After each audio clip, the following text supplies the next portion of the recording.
why do people cheat in relationship? And I can give you some push factors and pull factors. You know, maybe they don't have the satisfaction in the relationship that they want, so they're getting pushed out. Maybe they're pull factors. Someone's opportunistic, and you know, someone is pulling them. There's a desire, there's a seduction in place, and they're getting lured away from something. Maybe there's another, you know, there are push factors and pull factors. But I'll say that again. So why do people cheat in relationships? There are pull factors and there are push factors. But those are just factors. And if you're an animal or you're opportunistic, you'll succumb to those factors. You really will. They're, you know, if your needs aren't being met at home, then that's a push factor. It's going to push you away. If you're, you know, whether it's your need for validation from home, whether it's your need for security from home, whether it's your need for love and affection or stability or whatever it is, or peace and quiet or repose, or rest and tranquility or inspiration. If you need any of those things and it's not coming from home, it's going to push you away. You know, you're going to have a lack in that area of your chart. And so, or that area of your life, you're going to have a lack. And if there's a lack, it's going to push you away. And then so, then on the other hand, there are pull factors. So, and that's an abundance, you know. So a lack on one side, and then an abundance on the other. So a lack of something at home is going to push you away. And then, see, guys, I've been telling you this all the time. Attraction is not, it's not rapport. It's not what the law of, it's not necessarily what the law of attraction guys say it is. And so, anyways, it's opposite. But anyways, so then we have the situation here where if there's an abundance of something that you're looking at, it's going to attract you.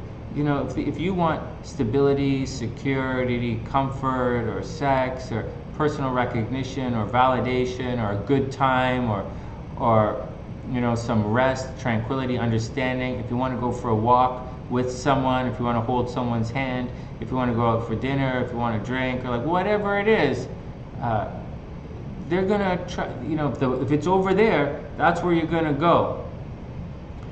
But that's if you succumb to the inner nature, inner animal urges of you. You're like, that's what that is about. But there's more to it than that. So there's more to it. So those are obvious reasons, okay? Reasons where the push-pull factors, where there's something is missing here and there's an abundance of it over there, so they're gonna move towards the abundance.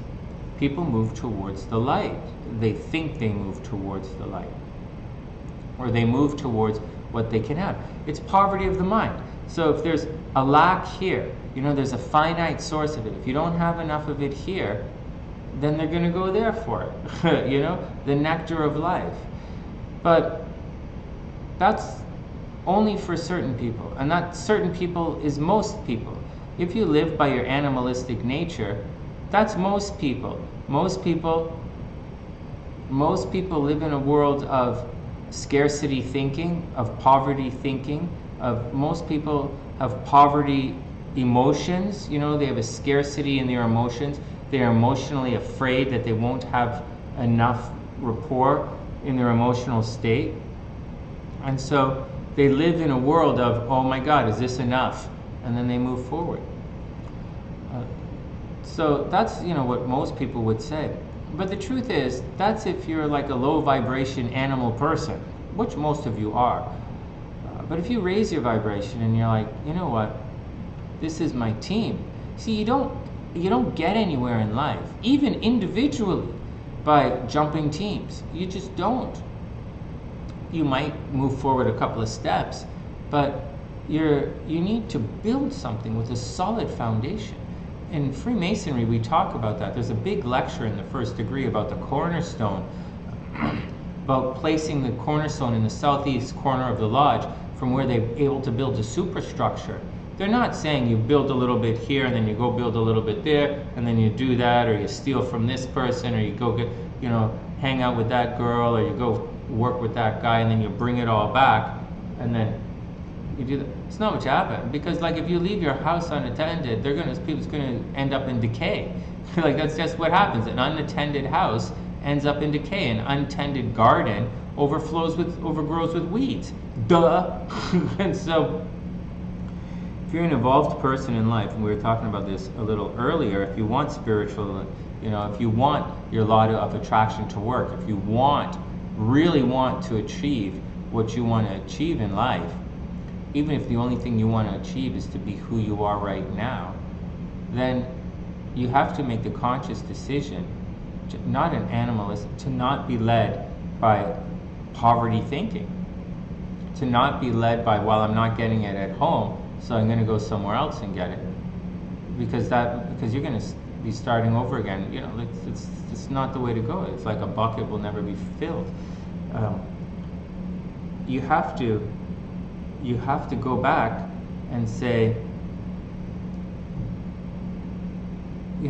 there's a problem here. You have to address this lack and say, what's going on? What's wrong? You're dropping the ball.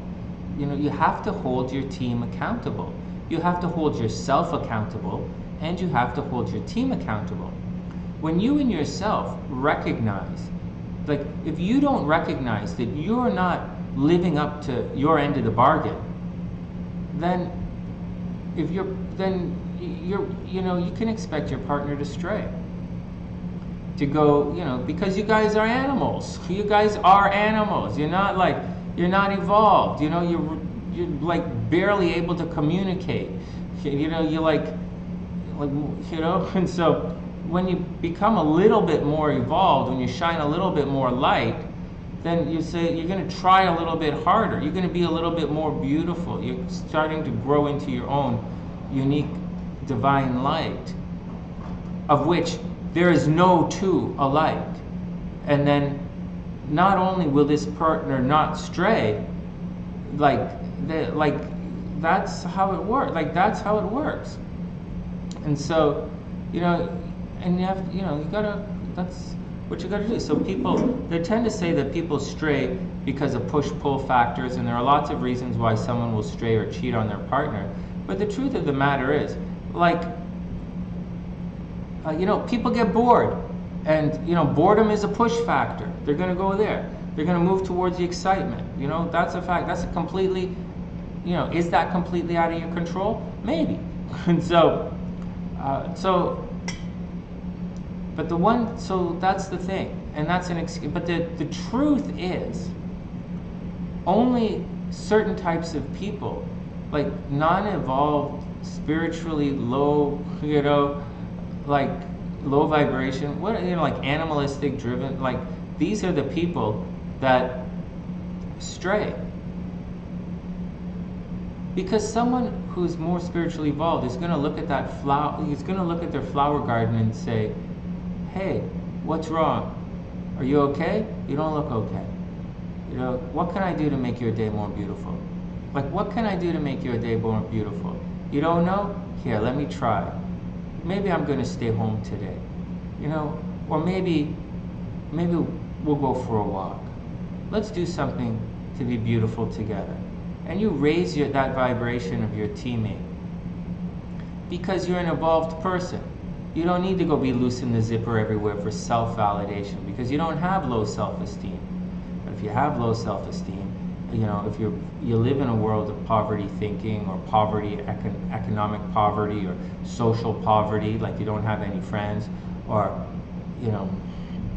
this kind of, like if you live in any kind of poverty thinking, you're going to go for where there's plenty, where there's a bigger bounty. If you're driven by your animalistic desires, or if you have a mental abuse situation, if you're a borderline personality, you have a hole in your emotional bucket that will not be satiated. If you are a narcissist, again, if you're a borderline personality, if you suffer from antisocial depression, if you suffer from some sort of bipolar behavior, you're going to go like, ugh, then you can't do it. That's worse. That's worse than the average person being driven by poverty thinking, or emotional poverty, or moving over. It's worse. But like you're sick, so like, you know, so you got to get some help. Some people can get help, some people can't get help. Mental health is a big deal. Do people cheat because they're mentally ill? Yeah, they do. Do people cheat because of a lack of? Yeah, they do. But the truth is, you don't have to do that, and it's up to you. You know, it's up to you. When you see a flower in your garden, you know, and you have one beautiful flower in your garden, and that's the most important thing in your entire world. You're going to take care of it and nurture it. Oh, you know, let me add some more dirt to it. You know, let me make the garden a little nicer. You know, let's take it. So you nurture your flower. And your flower is going to radiate and be beautiful for you. If you sense something slipping in your relationship, then you've got to do something about it. And, you know, how you deal with it is how you deal with it. So the question is, why do people cheat in relationship? The textbook answer is, most of you guys are animal, driven by your desire, by your animalistic desires. Most of you people live waiting for the opportunity to commit one of the 7 deadly sins, not because you're bad people, but because you're animals in nature, and because you have some sort of poverty of the mind. Every single one of the 7 deadly sins of which cheating is one of them, can go back to some kind of poverty thinking or poverty experience.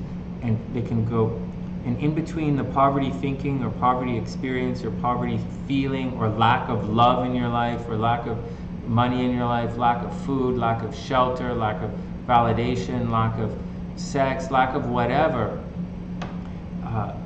in addition to all of that, there's a parallel problem that has to do with you might be an abuse case, and you probably are an abuse case looking for some kind of self-validation, self-healing. But it doesn't have to be that way. There's another way. There's very sincerely another way, and it is the way of strength. And if you move in life through this way, you have, like, you guys, I know you guys don't believe me, but I show you guys every time. You just stand there. You just stand there and shine your light and resonate, literally, on a street corner, smoking a cigarette. You could just stand there on a street corner, and your destiny will walk right up to you if you're shining your light. You can literally just sit there and get this random message on a YouTube video, which will change your entire life. You can literally just wait for the bus, and your destiny will find you. It's only if you shine your light, only if you radiate from within. If you don't, you're going to have to chase someone else's destiny, because your destiny can't find you, and you don't even know what your destiny is. And that's the deal. So that's why people cheat. 1, they're animals. 2, they're broken. 3, they have some kind of poverty thinking, and they're looking to satiate that or to resolve that poverty in their mind. And that's the deal. And that's the action, guys. I hope that really helps. That answers Annie's question. Why do people cheat? And that's the deal. You cheat because you're an animal. That's the action.